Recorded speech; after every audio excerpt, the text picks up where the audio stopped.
Hey, what is up, everybody? This is Stevie Breach coming to you with the results, highlights, and review of WWE's Roadblock. I'm openly very down on this show. I didn't think that this show was very good. I think that you sacrificed 2 very big weeks leading up until WrestleMania 32 to build up a WWE special. I know that it's fun to watch more wrestling and get more wrestling on the network. I know that a lot of people were hoping that you guys were going to show more house shows and things like that when the network came out. But this doesn't work. This is the wrong time of the year. I've heard rumors that they're going to do a Halloween Havoc. I've heard rumors that they're going to do a Bash at the Beach. Those should be fun, as long as you don't kill SummerSlam. If you add a show in the middle of October leading up to Halloween Havoc, I don't think you're going to kill Survivor Series. So that's good. Leave WrestleMania alone. Don't mess with the hype of WrestleMania.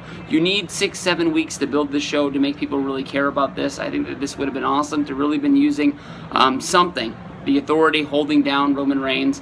I like Dean Ambrose. I like him being used in the main event spot, but not when you just know that he's going to lose. And we didn't really even get the payoff of Roman Reigns returning on the show. Paid off. So all in all, I'm going to be kind of negative on this. I think that there was 2 really good matches on this show that people should really go out of their way to watch. Dean Ambrose versus Triple H really did deliver. About maybe a quarter way through this match, all of a sudden the announcers just disappeared. I couldn't hear them. I could really hear the crowd. It was like over 100%. Nobody else on Twitter was saying this.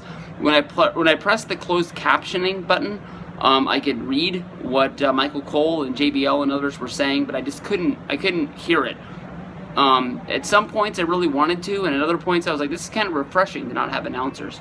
But Triple H wins, no Roman Reigns return, really good match. Ambrose really looked strong. They told the story of Triple H hasn't had a championship match in 9 years since his last championship defense in 2009. I thought they told a pretty good story. Didn't make Triple H look too weak. Made Dean Ambrose look pretty strong. So pretty good stuff coming out of that. But in other matches, I think that the match of the night really needs to go towards Jack Swagger versus Chris Jericho. I thought this was a very fun match. Jericho came out there, got some heel heat. Everybody's stupid in Canada. Brett's never coming back. This, that, and the other. Even tore up a get well Brett sign on the way out of the ring. Swagger came out. He didn't really get a very good response, but even though I'm a Swagger fan and people are going to expect me to say this, I honestly thought the match was really good. And even though everybody knew that Swagger was going to win, the way that they kept on going back and forth, and Jericho was giving Swagger 2 counts, and even gave him the ankle lock twice, I thought it was a very good match. And then also Charlotte versus Natalya. I know that Natalya is always over in all the house shows that she goes to. Definitely over in Canada when she brings up her uncle Bret the Hitman Hart and stuff like that. But I really thought that she was going to have this match won. And when she had the sharpshooter locked in for a long time, Charlotte was reaching out for Ric Flair. And basically Rick really didn't do anything, but all of a sudden Natalya got distracted and went out there. I can't believe you're going to do this, Rick. I can't believe you're going to do it. And Charlotte got all up in the ropes, using the ropes as momentum. She got a 3 count on a roll-up on Natalya. Pretty stupid move by her, but a very good match and able to show that she really could go. Other things on the card was the New Day beating the League of Nations in a tag match. Sort of a long match, longer than I expected it to. New Day sort of portraying themselves as babyfaces now. Head on over to WWE Shop and check out the new New Day shirt that comes with a collectible cereal box.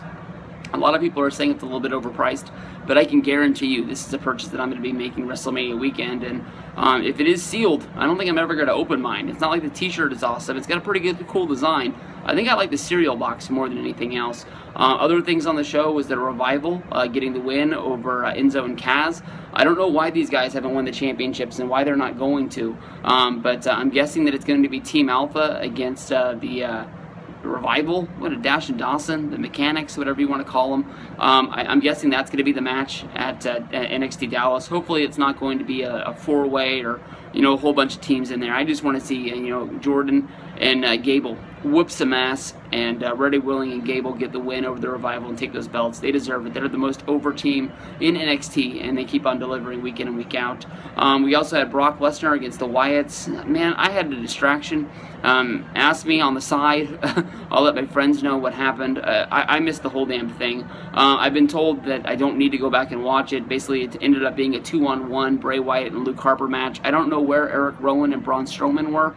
Maybe they're at the show in Atlantic City. I kept on waiting for them to pop up underneath the ring, but Brock was out of there in no time at all. 4-minute match, done.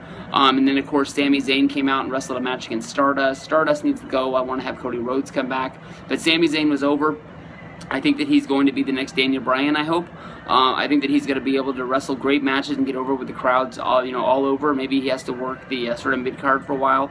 But I think he is. I really think that Sami Zayn could become the next Daniel Bryan. I think that it's just going to take a while of him wrestling big matches and having good matches week in and week out. I've never really seen El Generico or Sami Zayn have what I thought was to be a bad match. Sort of people were downplaying the match he had with Samoa Joe. I think it's just because it was so long, with it coming in close to about an hour, taking up the whole episode of NXT.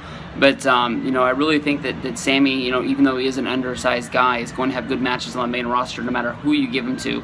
And hopefully hard work pays off. I know that there's a lot of stars coming up, but WWE's going to be needing people to get over that sell a lot of t-shirts, and I think that he's going to fill in that void. The one thing that I need to see from him, though, is for him to be able to show his voice. I mean, I think one of the things that really got over with Triple H about Daniel Bryan is when Daniel Bryan received the stinger in that match where he was supposed to go over against Randy Orton, and the stories came out with Daniel Bryan actually trying to pick a fight with Triple H in the back for stopping the match. So I'm going to be looking to hopefully see him be able to show his voice back there. I know he's coming up to the main roster. He's going to be a rookie. He needs to pay his respect and show that he knows that he's sort of the bottom of the barrel.